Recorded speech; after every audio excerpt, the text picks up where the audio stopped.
Саламатсыңарбы балдар? Силер менен Ташполот Жапаров атындагы орто мектебинин физика мугалими Кудайбердиева Кундузай Кумарбаевна. Бүгүнкү сабактын темасы ядролук реактор, термоядролук реакция. Алгач бүгүнкү сабакка максат коюп алалы. Бүгүнкү сабактын максаты атом ядросу, ядродогу ички айланыштар, радиоактивдүүлүк жөнүндөгү билимдериңерди бышыктайсыңар. Ядролук физика, ядронун байланыш энергиясы жөнүндө билимдериңерди калыптандырасыңар жана бекемдейсиңер. Атом менен жаратылыштын байланышын ачып көрсөтүүнүн натыйжасында жаратылышты коргоого багыт аласыңар, бири-бириңерди сыйлап, уга билгенге тарбияланасыңар. Балдар, алгач бүгүнкү сабакты баштаардан мурда өткөнкү сабактагы билимиңерди текшерүү үчүн мен силерге бир нече суроо бергим келип турат. Анда көңүл бургула. Мээге чабуул. Ядролук күч деген эмне? Кана, кимде кандай жооп бар?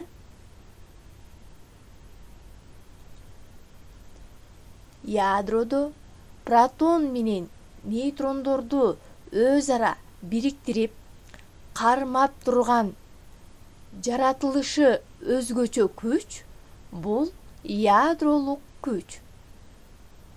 Силердин да жообуңар ушундай беле? Анда кийинки суроо. Нуклондор деп эмнени айтабыз? Кана, кимдин жообу кандай?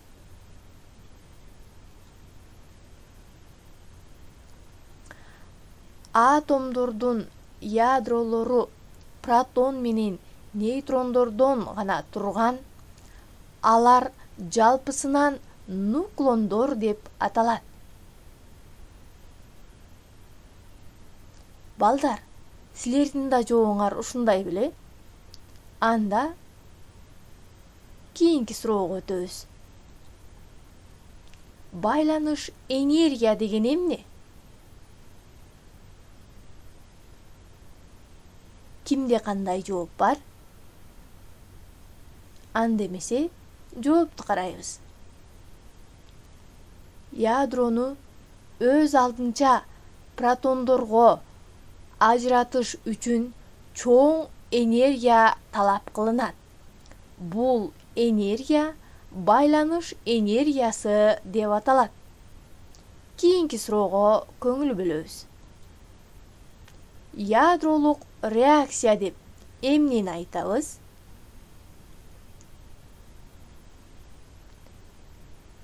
Бул суроого кимде жооп бар?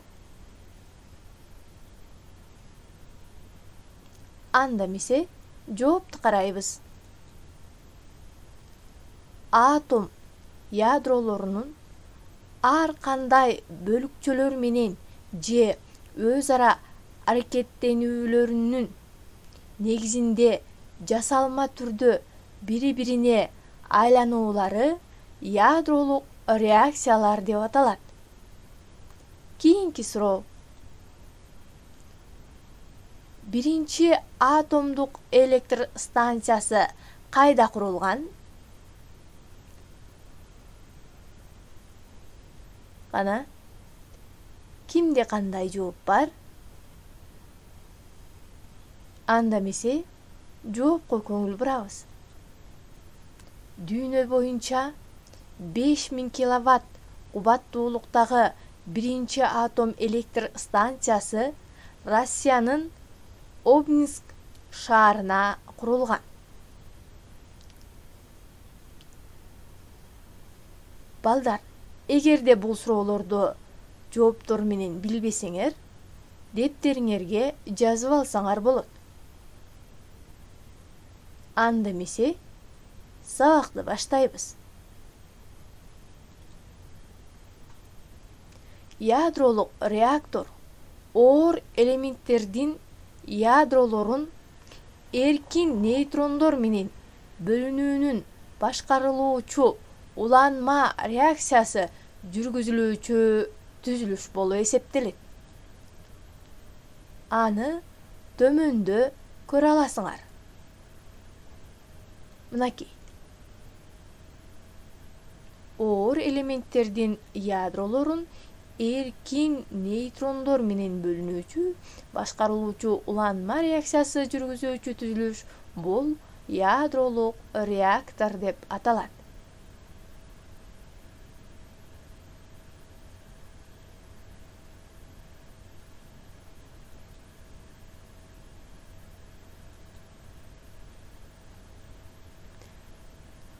Ядролук реакторлор химиялык технологияда урандын 233, 235, плутонийдин 239 оор элементтердин ядролору бөлүнүшүнүн башкарууга боло турган чынжырдуу реакцияларын ишке ашыруучу курулуш болуп эсептелет.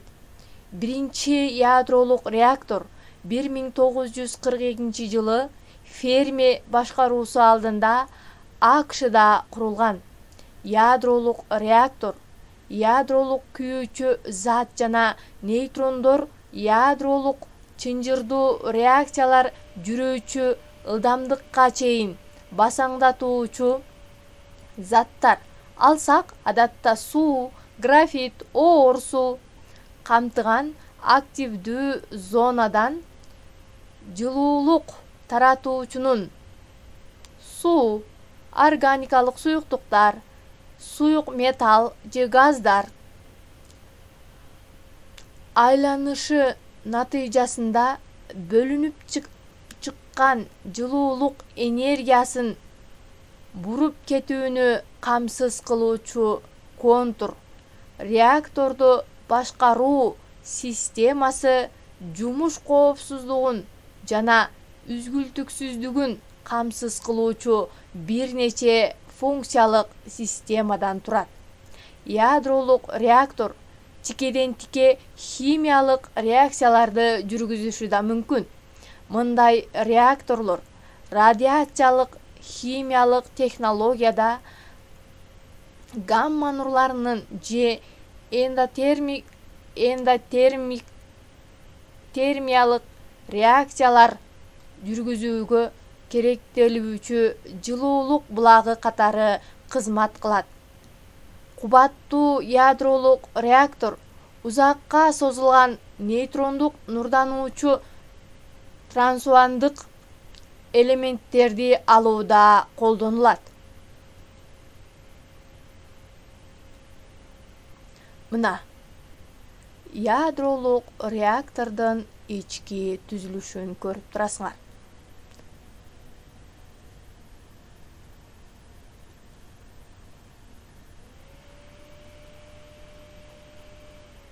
Ядролук күч деген эмне?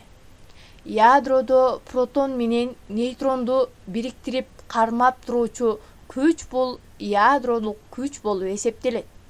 Ал электромагниттик күчтөрдөн 100 эсе күчтүүлүк кылат. Ядролук күчтөрдүн касиеттери. Ядролук күчтөр нуклондорду ядродо кармап турган кубаттуу күч болуп эсептелет. Ядролук күчтөр жаратылышта эң күчтүү аракеттешүүгө ээ. Ошондой эле ядролук күчтөр өтө кыска аралыкта 10-12, 10-13 сантиметр аралыгында таасир этет. Ядролук күчтөр ядродогу зарядтарга көз каранды эмес. Мына, ядролук күчтөр кулондук күчтөн 100 эсе күчтүүлүк кылгандыгын көрүп турасыңар.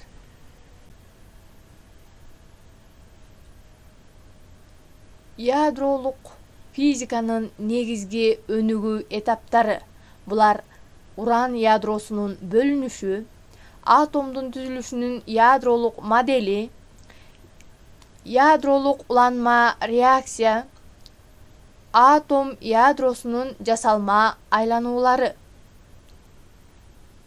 Балдар, 1 килограмм урандан бөлүнүп чыккан жылуулуктун өлчөмү 3 тонна таш көмүр күйгөндө бөлүнүп чыккан жылуулуктун өлчөмүнө барабар болот.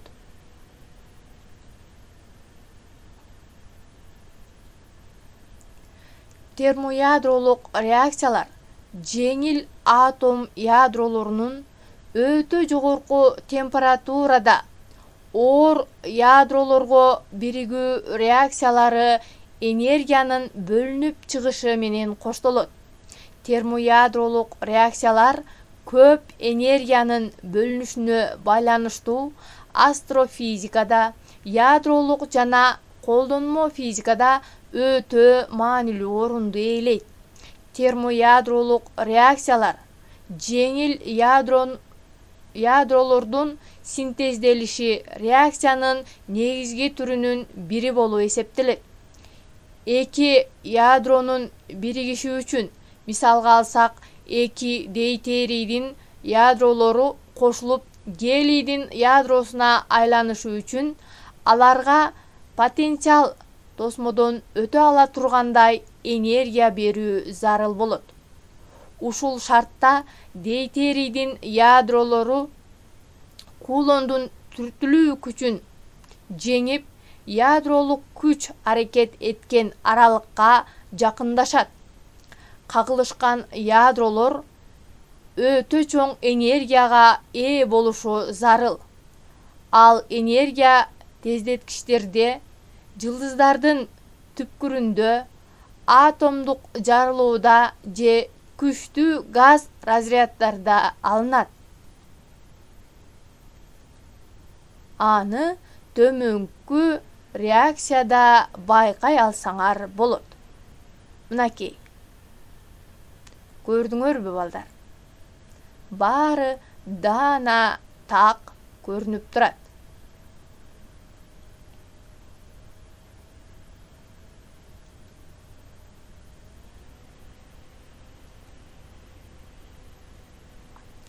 Термоядролук реактор башкарылма термоядролук синтездөө реакцияларынын эсебинен энергия алуучу түзүлүш.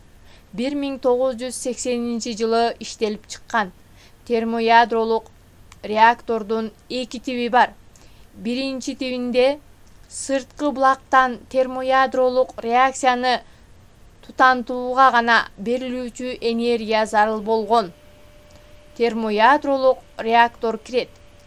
Экинчисине күйүү реакциясын кармап туруу үчүн бөлүкчөлөрдүн агымы түрүндө бөлүнүп чыккан энергия жетишсиздик кылып, сырткы булактан энергия зарыл болгон реакторлор мүнөздүү. Дейтерий, тритий аралашмасы менен иштөөчү термоядролук реактор кыйла керектүү деп эсептелүүдө. Мына балдар, баарысы түшүнүктүү болду деп ойлоймун. Анда эмесе үйгө тапшырма алабыз. Үйдөн окуу китебиңерди окуп, керектүү жерлерин конспектилеп аласыңар. Саламатта калгыла.